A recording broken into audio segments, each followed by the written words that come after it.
Kamila sa zo chengin ei ma chet kia bin khale khat thu kingit pe in no azin le leng zo deu ten adi de in ko por pia ding in bin khat kan nei zo te te na diu thungin na ei hal pe le na tom na ke ma ko ma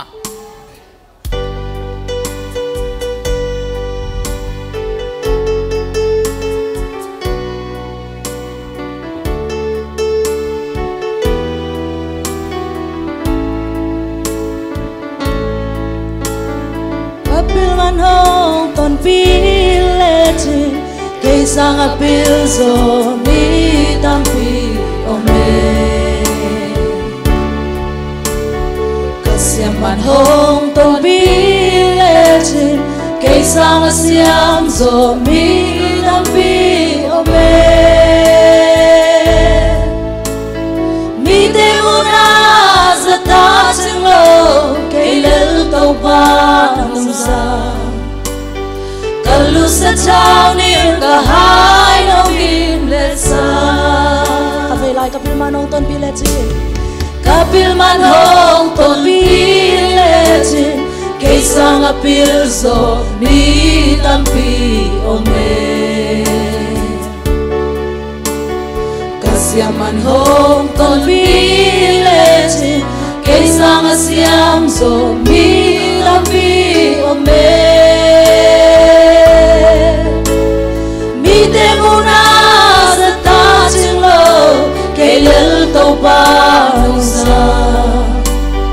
Kalu sa chao nil kahay nong niblesa Nong e pinagong tuilo Akong pepeto akong tuy Kay lekain kwan pitin nong doon sa ka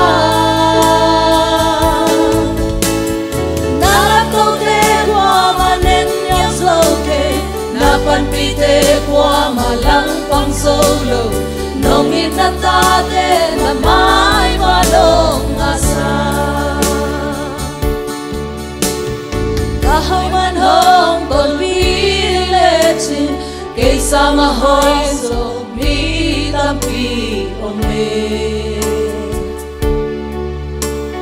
Kahaw man hong ton piletin Kaysa mahaw so mi tampi ome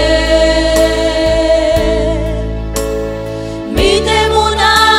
sa ta ching lo Kay lel tau pa nung sa Kalu sa chao ni kahay nong inesa Nong e pina buntoy lo Akong pepe Kain kwa pite nong doon sa ka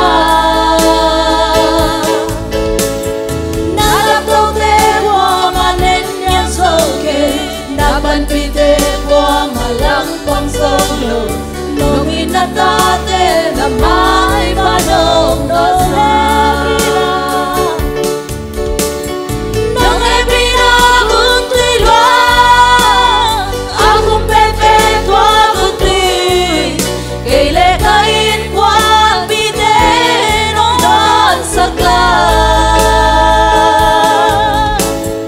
Nalaptaw te kwa manen niyang soke Napan pite kwa malang pang solo Nong inatate na may manong asa Nong inatate na may manong asa